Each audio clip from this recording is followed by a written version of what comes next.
Welcome to Chalk Talk, Danville Public Schools weekly news magazine. I'm Diane Locker, your host. You hear a lot about testing.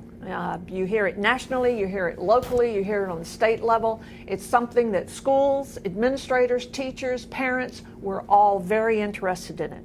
One aspect of that testing is what we have here in Virginia called the standards of learning. And there is a new model out there for those standards of learning. I have Dr. Jones here with me. And Dr. Jones, first thing I'm going to ask you is, if we have a revised model of what's going to happen with the standards of learning, how is that going to differ from what we've been dealing with on the standards of learning for many years now? Well, what I would say is it's a fairer assessment of what happens in schools. And but why? Well, because it takes into consideration, the old model took into consideration a test that was given once a year. And the new model includes some of that, but the new model also includes other measures like absenteeism. Are students coming to school? Are they college and career ready? Those are the types of things that employers want to know before students graduating. Are they civically ready to be a good citizen? So it's a broader assessment beyond just a test of a student's skills and readiness when they approach graduation. To simplify some of that, it sounds like in the past it was you either made it or you didn't make it on that test. And what we're saying now is, even if for some reason you didn't make it, we're going to look at other measures, and if we see significant achievement improvement there, you make it. Well, the other part of that is the previous model did not take in consideration whether a student got better. Growth. It didn't measure growth. It only measured what happened to the student at the day he took that particular test. It was a hammer rather than a flashlight. Yeah. If a student's struggling and doesn't make it then you penalize him because he didn't make it, versus, hey, you improved under the new model, you improved, and here's where you improved, so how do we continue to help you improve? Now, how do we show that improvement? How are we going to base that improvement? I know that you talked about attendance and those types of things, but how do we actually show that child did have significant growth? So the types of skills students need for the 21st century. They need to be able to read, they need to be able to compute. Yeah. So reading and math. So reading and math proficiency are life skills. Students take the reading or math test 3rd grade through the time they graduate. Reading or math, they take that from 3rd through 12th grade. So at any point that we test on an SOL, we've got some background testing data to say, okay, I might have failed that last year, but look how far I've come this year. And what if you're a parent, what do you want to know? Is my child getting better? Is my child improving? Where's my child struggling? So we have that data. This new model looks at math and reading from 3rd grade through the time you graduate from high school. And parents receive a report every year for the students who take that assessment. So parents will be able to know whether their students are making gains. We know immediately if a student is making gains or not making gains. Now, I think in the past, when they looked at, we always had this stuff about schools that are accredited, schools that are not accredited. They've kind of changed that wording too. We have levels now that we 3 different levels. There's 3 levels, and there are fewer labels there's 3 labels for you're accredited with conditions, or you're not accredited. So, and before it was kind of like you're either this or that. This is part of that comprehensive look at a school. It's much simpler, and it's designed to help the public understand how a school is performing. Now, we have a school that we're going to be looking at later on in the show that actually was able to show growth and achievement. Now, tell me, and we'll find out when we're at the school, that's Schoolfield Elementary. Yes. Tell me what it is about Schoolfield that puts them in this position to say they've had that significant growth. Well, I think there's really 2 issues, because oftentimes we want to just focus on the classroom itself, but climate meaning a positive learning environment. Students are happy being there. The teachers are happy being there. The teachers like the children like the teachers. Yes. The parents like the staff and the students.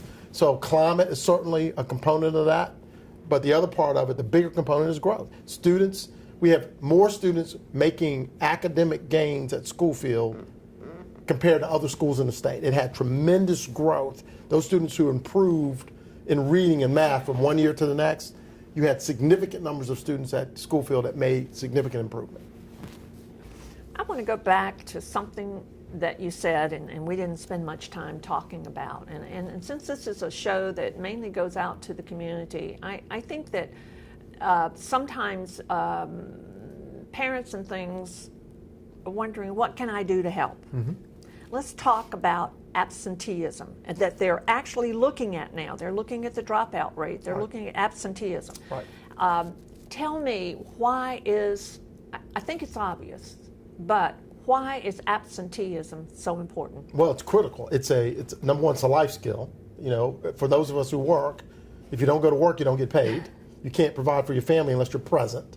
And so how do students develop those skills? Well, for students, their work is going to school. That's their job. But parents have a great deal to do with that, don't they? Especially at the elementary level. Yes. If a student is chronically absent at the elementary level, chances are that is a parent issue rather than a student issue. It's the parent not getting the child to school. And so the message for parents is, minimally, if you want your child to be successful, you got to make sure they're in school every day. Now, I think I read somewhere in the research that children that have a high absentee rate score 20% lower than other students. How do you feel about that? Do you agree with that? It makes sense, because if the learning is occurring in that 6.5 to 7 hour period that you're supposed to be in school and you're missing it, then where's the learning occurring? So unless you're a parent that's providing that type of learning for your child's going to miss out on it. Now, another thing that they put in there this time in the new model is the issue of the dropout rate. What control does a school system have over the dropout rate? Well, we have significant control over it, because the more students graduate, obviously, the fewer students that drop out. Right. And the more that we intervene or provide assistance to a child who's struggling. You know, we talked earlier about English and math proficiency. So if we know that a student has not mastered, say, number and number sense in 3rd grade, what are we doing in that moment to help that student build those skills so that by the time they move to middle school and eventually high school, they have those basic skills that help them continue to be successful as they move along. So I would argue schools have a significant amount of control over it, but so do parents. I wanted to add that it's somewhere along the line, the parents have some responsibility along here too. Well, we can't teach your child if you don't bring them, if they're not present. If they're not at school. But also, don't you need that support? A child that's struggling, we can intervene, we can get in there, but don't we also need some support from the families? Well, I'm fond of saying that students are in school 6.5 to 7 hours a day. There's 24 hours in a day. Yes. So the relationship between a student's success and what a school provides has to be a partnership between the parent and the school. And minimally, that partnership requires that parents have their students in school, present every day, that the parents communicate with us about what's going on at home that may impact school, and that we communicate with the parent about what's happening at school that may impact home. So there has to be this very frequent two-way communication, and it has to be a partnership. It has to be more than just going to a PTA meeting too. It does. Yes. The parent has to have, I'm fond of saying 3 things. Number 1, do you trust us? So there has to be a relationship based on trust. Number 2, are you going to help provide the resources for your child to be successful? And number 3, are you going to commit the time to your child being successful? So those 3 things are the things that are going to create a partnership: trust, resources, time. But this makes, to me, the parents a big part of that comprehensive look at the school that is going to be very important in the future of these standards of learning. Yeah, and I'm not saying this in a critical way. The first teacher is the parent. We've always said in Yeah. education that Right. the child's first teacher is the parent. And we are the partners. We are your partners in teaching your child, but it has to be a partnership built upon trust, built upon resources, and built upon both entities making a commitment of time in that child. Let me change the focus just a little bit and go back to the focus of us here in the school system, the new model. What do you think? the future is going to be for Danville Public Schools with this new model and the way that they're looking at the SOLs and testing now? Well, we anticipate that because we're looking at student growth, that we're going to double the number of schools in Danville that are accredited. So that measure, because the previous model, if a student made gains, the public had no knowledge of that. The public didn't have access to an individual child's performance. That parent did. But shouldn't the public know if a school is getting better based on how students are performing? If we go back to the earlier conversation we had and we said you either passed or failed the test, and it was on that particular day, the same thing applies to the community looking at our school system. Under the old system of the SOLs, they could only say you made it as a school, or you didn't make it as a school, you were accredited or you were not accredited, and it didn't take into consideration all the work we were doing to raise the achievement. The old model sort of says if you're not accredited, everybody's failing. Yes. Versus some students are finding success and others are struggling, which really happens in any school. You're never going to have any school, in any school there are going to be some students that do better than others, right? But how do you know? Yeah. How do you measure progress? So the new model measures whether or not we are improving, even if it's incremental, even if we go from here to here. That still means we're getting better. Testing is testing, but this seems fairer. It is fair. Fairer to the schools. It is fair. And fairer to the student that's taking that test. Absolutely. It is, a child wants to know, am I getting better? Right. That's a moral issue for children. Am I getting better as a student? Am I improving my learning? Are my skills? Employers do it. I would want to know from my employer, am I getting better as an employee? So why don't we do this? Why don't we take that same approach with students? It also says to the student, you may not have done this exact thing this way, but you have an opportunity to improve on that. Well, it says to the student that it's not a test score. It's are your life skills, reading and math proficiency, improving, versus I didn't make this bar, so I'm a failure. I'm a failure. Okay. Think about the psychological damage that could have on a child. Yeah. So I think if we had, this may be something to be hard to come up with an answer to, if we'd had new regulations for the 2017-2018 school year, what would you have predicted to happen? Then I think we would have been able to identify the gains we've been making for the past several years sooner. Okay. I think what I want to do now is I'm going to take a look. We're going to go out to Schoolfield Elementary, and take a look at exactly what they did there, according to what you said. What changed things? What did they do? And see how it works. And I think if I won't speak for Mr. Johnson, but I think what he'd probably say is we focused on growth, and we focused on every individual child, and we focused on the particular needs of every individual child. And when they struggled, we provided support.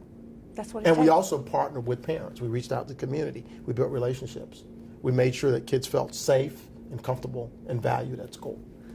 What you're saying is they pulled in all those aspects that you talked about a little bit earlier that make a successful school. Partnership, resources, time. We'll take a look at that and see how it went.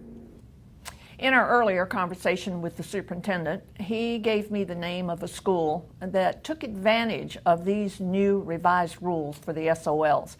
And that school is Schoolfield Elementary, and I'm sitting here right now with Everett Johnson, who's the principal of Schoolfield Elementary. And what we're going to do is we're going to ask him, how'd you do it? And Everett, that's the question.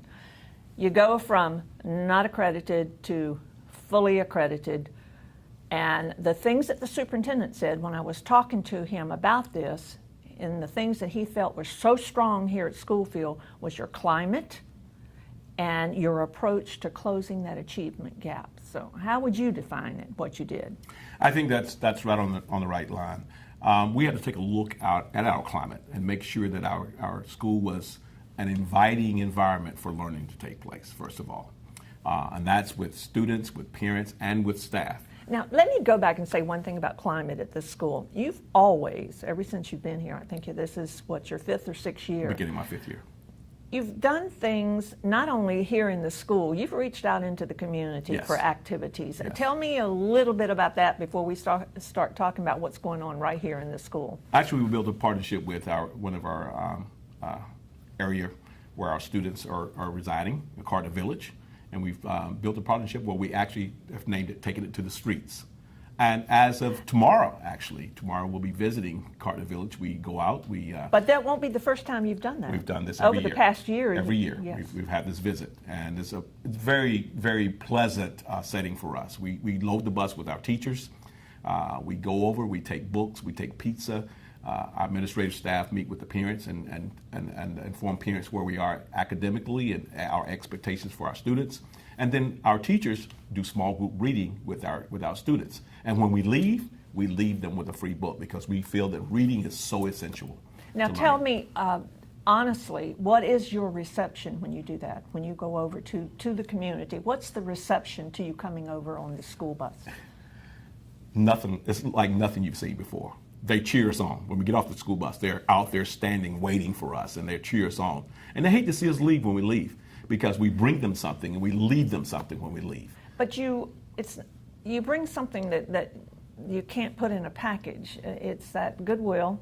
It's that identification. And it's all about building relationships, Yes. still building those relationships, not only in the school setting, but outside of the school setting. So that's important to us.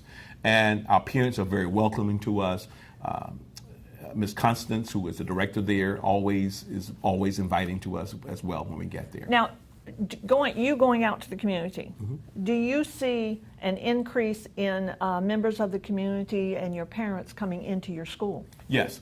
As a matter of fact, our parental involvement percentage has increased over the 4 years.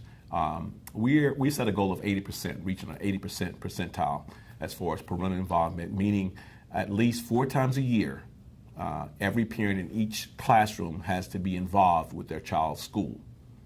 Right now, we're at a 91 percentile. That's amazing. We started 4 years ago at an 84 percentile. So we've met the goal for the last 4 years. Now, one part of the revised SOLs is absenteeism, Yes. Limiting the number of absences from school. Mm-hmm. And one of the points the superintendent made when I was talking to him was that in elementary school, you've got to have the parents involved because who controls? They're the controllers of absenteeism for elementary students. That's correct. So having said that, and you saying you're having an increase up to 91%, have you seen a difference in attendance? Our attendance has been at about a 95%. I'd like to have it at 96, but that's increasing. I think our students want to be here because we offer them when they get here. We make it fun. We make learning fun for them. We offer them some extracurricular activities they can be a part of as well before school. So that is a big piece of building that relationship with our students as well. When they want to be here, learning takes place. Okay, and you segued yourself into the next part of this. One of the major things about the revision, I think, in the SOLs is the fact that we are giving students credit for achievement. Yes. In other words, significant achievement, closing that gap, and closing that gap is what did it for Schoolfield this year. In other words, when they looked at their 217 scores and their 216 scores, they said, wow, look at the achievement these kids have made, and you became fully accredited. That's right. Now tell me, what have you done within this school that closes that achievement gap? Right. Well, we try to step back and do things different than we've done in the past. We know the direction we wanted to head with our accreditation. We knew how to, what the criteria was, and so we write a prescription, a personal prescription for each student, just like a medical prescription, but it's an education prescription. And that, what I mean by that is who's part of that, and how team, how our do you administrative team. how do you make that decision about what that child needs? But we do assessments. Okay. We do assessments, and we meet that child where they are, and we try to put a cure in place to cure whatever that deficiency is. So we meet them where they are, and we put a prescription in place to take them to the next level. That's almost like we do in our special ed programs when we set up a IEP. Yes, So exactly. what you're doing, Modifications, whatever it takes. you're doing the same thing for every single student. Every student. And we do that by doing assessment. We do an assessment at the beginning of the school year, and then we come back to the table on a weekly basis. We look at our data. We're data driven. So we'll take each individual child in each category. We have 3 categories: strategic, intense, and advanced category. And we take a look at where those students rank. When you say categories, intense and Academically. advanced,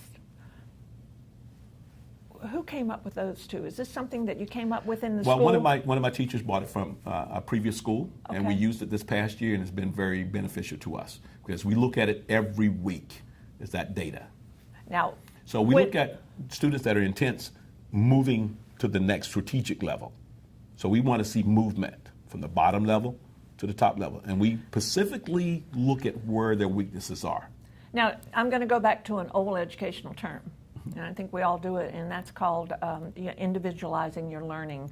And Differentiated instruction. Yeah, Yes. individualized instruction, okay. Old term, but that's got to be what you're doing in order to meet these children where they are. In other words, every child in that classroom hypothetically could be in a different place. Right. But And usually they are you can, sometimes they are, but can't you mostly group kids together? Well, we look at it. Needs. It's called differentiated instruction. We take each individual need, and whether they need small group instruction, or whole group instruction, or maybe possibly one-on-one instruction. So whatever that prescription says they need, that's where we try to meet them. And That's meet their needs. exactly what you're saying is Yes. whatever you need, we're going to give it to you. That's we individually. Yes. Every child on an individual basis, because everybody does not learn at the same rate or at the same level. Absolutely. So we actually have to meet them where they are. Sometimes when you meet them above where they need to be, they become frustrated and they want to quit, and their self-esteem is lowered. I So- think that's a very important thing. I mean, even in life, as adults, we've all been to meetings or we've been to workshops where I don't understand what that person's talking about, and I'll do one of two things. I'm either going to turn them off, or I'm going to get so frustrated that I don't hear them. Yeah. And that's the same thing that happens to children. That's right. If it's too hard for them, they seem to just quit sometimes. So meeting them on their level and then trying to take them to the next level is our approach. Another thing I've noticed about the school, and maybe this will fill into climate, the school is so pleasant looking. When you walk in, I mean, there's the flowers outside and everything. In your lobby, you've got those beautiful bulletin boards and things. How much of that is totally planned by this school and the people in this school? Well, our staff and our students take ownership. This is home for them. Yeah. We consider ourselves as a big family, Schoolfield family. And so our students, I mean, I've had students that when they go down the hall, they see a piece of paper on the floor, they pick it up. They take it upon themselves to pick it up because they want to make sure that their school is their environment, clean environment, because they take ownership. And our staff does the same thing. So the bulletin boards, we have buy-in from our staff. They run to me. I want to do this bulletin board. They're anxious to get that bulletin board. And every bulletin board has a meaning behind it. It's just not pretty stuff. It has a meaning behind every bulletin board we have in our school. Usually every bulletin board is a teaching tool. It is a teacher tool, yes.